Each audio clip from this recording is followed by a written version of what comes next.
Video part 6 के माध्यम से बेनिफिट्स ऑफ कुकिंग फूड अर्थात भोजन पकाने के लाभ।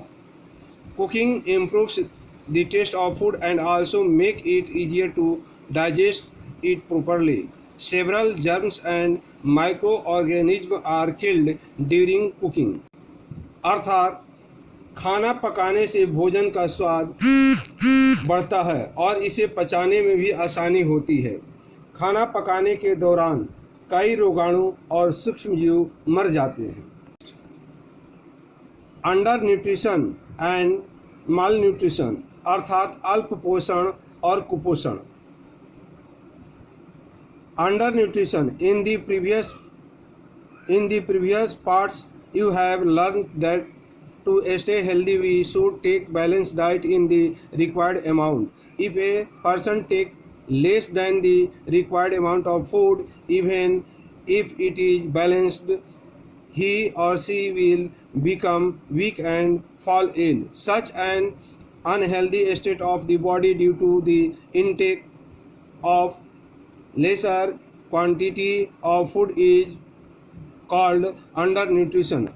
Nutrition may be due to the following reasons. अर्थात पिछले पार्ट में आपने सीखा है कि स्वस्थ रहने के लिए हमें आवश्यक मात्रा में संतुलित आहार लेना चाहिए। यदि कोई व्यक्ति भोजन की आवश्यक मात्रा भले ही संतुलित आहार से कम लेता है तो वह कमज़ोर हो जाएगा, बीमार पड़ जाएगा। भोजन की कम मात्रा के सेवन के कारण शरीर की ऐसी अस्वस्थ अवस्था को कुपोषण कहा जाता है। निम्न कारणों से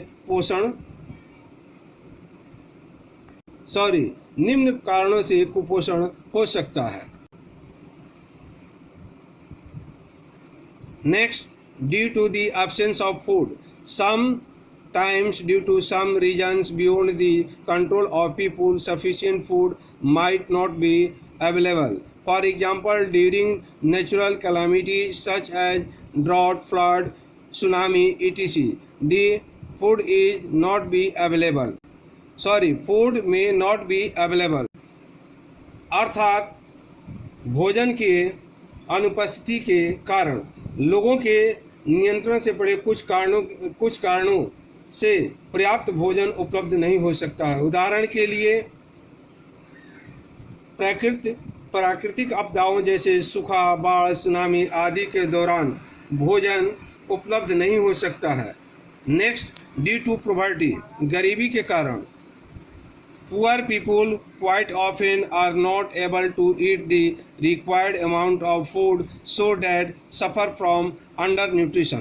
अर्थात गरीबी के कारण गरीब लोग अक्सर भोजन की आवश्यक मात्रा को खोने के कारण खाने में सक्षम नहीं होते हैं, तो वे कुपोषण के शिकार हो जाते हैं। Next, malnutrition. Many people do not take a balanced diet in their daily life. When the diet lacks in one or more nutrients, it leads to malnutrition, a condition in which people become weak and sick due to the lack of one or more nutrients in one's diet is termed as malnutrition. अर्थात बहुत से लोग अपने दैनिक जीवन में संतुलित आहार नहीं लेते हैं। जब आहार में एक या अधिक पोषक तत्वों की कमी होती है तो यह कुपोषण का कारण बनता है। ऐसी स्थिति में जिसमें किसी के आहार में एक या अधिक पोषक तत्वों की कमी के कारण लोग कमज़ोर और बीमार हो जाते हैं, जिसे कुपोषण कहा जाता है। नेक्स्ट, डिफिशियंसी डिजीजेज अर्थात अभाव जनित रोग। Disease caused by the lack of nutrient are called deficiency diseases. In other words, you can also say that a disease that results due to the deficiency of a particular nutrient in a person's body is called deficiency disease. A deficiency disease is not caused in a day or a month. It occurs when one or many nutrients are not present in our diet over a long period of time, say for a year.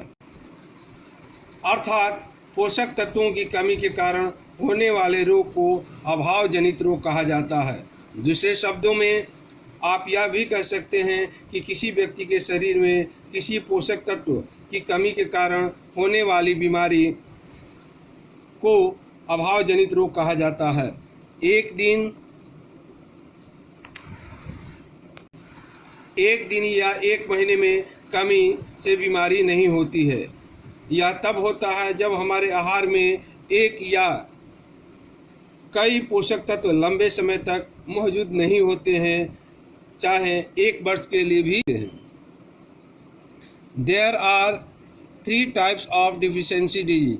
अभाव जनित रोग 3 प्रकार के होते हैं: minerals deficiency disease, vitamin deficiency disease, protein energy deficiency disease. अर्थात खनिज के अभाव में होने वाले रोग, विटामिन के अभाव में होने वाले रोग और प्रोटीन ऊर्जा के अभाव में होने वाले रोग। Deficiency disease are also called non communicable diseases, that is, these disease cannot be transmitted from one person to another person. Deficiency disease are of the following types. अभाव जनित रोग को गैर संचारी रोग भी कहा जाता है, अर्थात ये रोग एक व्यक्ति से दूसरे व्यक्ति में नहीं फैल सकते हैं। कमी के कारण निम्नलिखित प्रकार के रोग होते हैं। नेक्स्ट, विटामिन डिफिशियंसी अर्थात विटामिन के अभाव में अभाव जनित रोग। Deficiency disease which occur when the body lakhs particular vitamins. It can easily B cured by supplying the missing vitamins. Our body can make only 2 vitamins, vitamin D and vitamin K, so vitamins must be present in the diet. The disease caused by the deficiency of vitamins are called vitamins deficiency disease. Vitamin की कमी से होने वाली बीमारियां जो शरीर में vitamin की कमी होने पर होती है, खोया हुआ विटामिन की आपूर्ति करके इसे आसानी से ठीक किया जा सकता है। हमारे शरीर केवल 2 विटामिन बना सकता है, विटामिन डी और विटामिन के। इसलिए विटामिन आहार में मौजूद होना चाहिए। विटामिन की कमी से होने वाली बीमारियों को विटामिन की कमी से होने वाली बीमारी या अभाव जनित बीमारी कहा जाता है। Next, some important vitamins and the disease caused by their deficiencies are given below. अर्थात कुछ महत्वपूर्ण विटामिन के कारण होने वाली बीमारियां निम्नलिखित हैं। Number 1, deficiency of vitamin C. The deficiency of vitamin C causes a disease known as scurvy.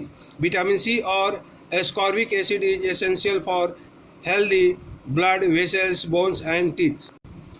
अर्थात विटामिन सी की कमी से स्कर्वी नामक बीमारी हो जाती है। विटामिन सी या एस्कॉर्बिक एसिड स्वस्थ रक्त वाहिकाओं, हड्डियों और दांतों के लिए आवश्यक है। Next, number 2, deficiency of vitamin A and night blindness.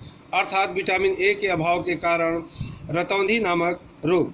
When vitamin A is deficient in our food, the vision in dim light of or night time would become poor. This disease is called night blindness.